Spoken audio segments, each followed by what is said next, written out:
evident per tothom que tenim les comunicacions globalitzades, tenim els capitals globalitzats que van d'un costat cap a l'altre, tenim la informació globalitzada, però ens queda per globalitzar les persones i la justícia. I això genera enormes desigualtats. I la justícia global és que qualsevol persona a qualsevol lloc pugui sentir que té uns drets mínims i que qualsevol persona entengui que no pel fet de tenir un passaport espanyol, nord-americà, francès o italià tens més dret a tenir els drets bàsics que si ets mozambicà, nicaragüenc o indi.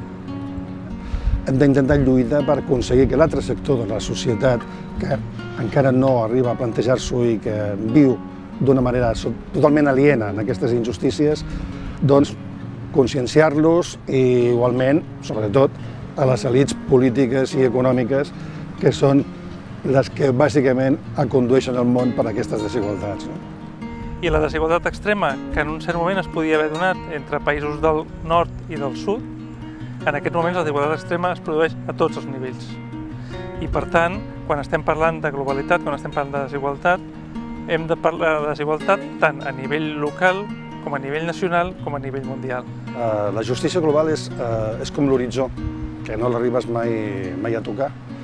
És un propòsit, és una lluita per aconseguir les igualtats, per aconseguir alliberar de l'espoli o superar l'espoli que es fan als països pobres, sobretot als països del sud econòmic, per part dels països rics. Llavors, ja partim de que hi ha una responsabilitat per part del món occidental que té a veure amb l'empobriment que en aquests moments està vivint els països del sud.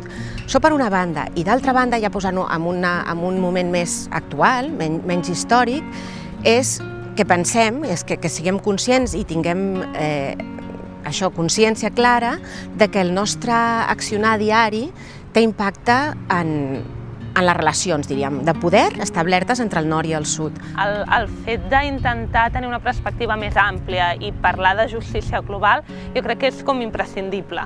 Imprescindible primer perquè des de la lluita contra el racisme una de les coses que més reivindiquem o que més volem posar en valor és la riquesa de la diversitat. Som diversos per moltes coses, però també gràcies als moviments migratoris. El sistema patriarcal hem de pensar que és absolutament global i també i que s'expressa de formes molt diferents depenent de la cultura i del país, però que també ens afecta aquí. Llavors, aquesta mirada de justícia global és també això, responsabilitzar-nos de la nostra mirada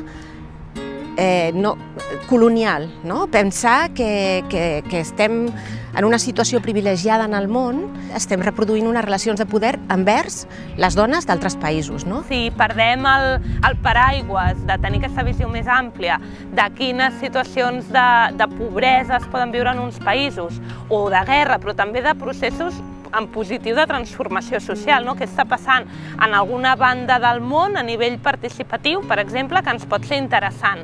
Aleshores, penso que aquesta concepció és bàsica. Llavors hem de construir aquesta mirada i aprendre a respectar absolutament totes les lluites i totes les resistències que es puguin donar a qualsevol part del món.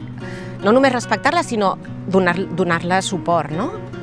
Parlar de justícia global és parlar de millorar les condicions de vida de les persones que pateixen aquest sistema que genera exclusió aquí i arreu, però no només les condicions materials i econòmiques, sinó també totes aquelles que garanteixen la plena dignitat de la persona i que fomenten, a més, la participació i l'empoderament de la gent.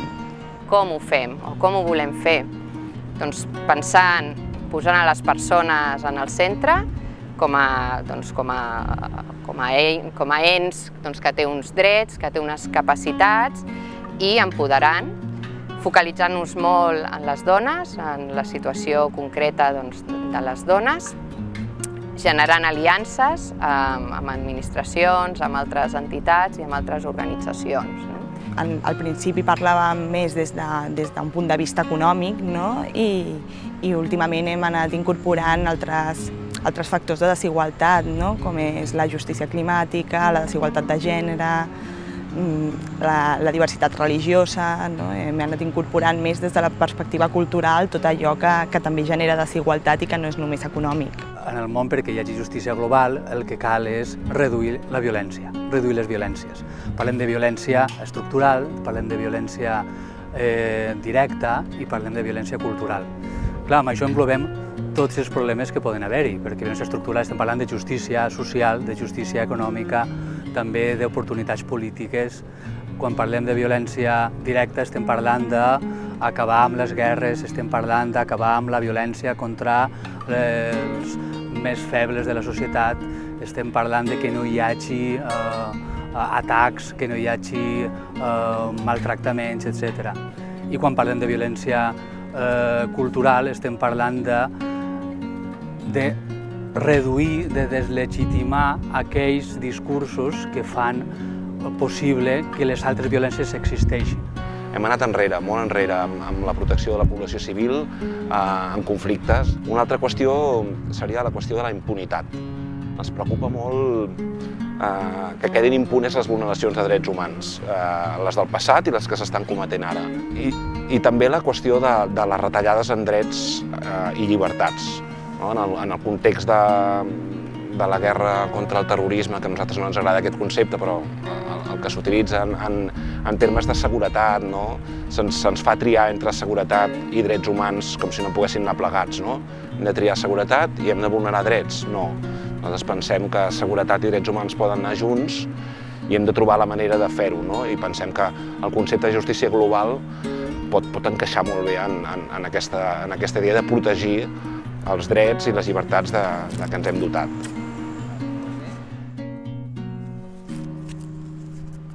El funcionament del sistema econòmic mundial, la relació entre nacions, el sistema capitalista genera unes inequitats que obliguen a canviar el sistema de relacions de poder que existeixen. No serveix només que el teu espai, el teu entorn petit, sigui un espai tranquil, sigui un espai on es compleixen els drets humans, si a l'altra banda del món o a milers de quilòmetres s'estan vulnerant. Per tant, és un deure internacional de totes les persones, de tots els humans, de garantir el benestar global, el benestar comú.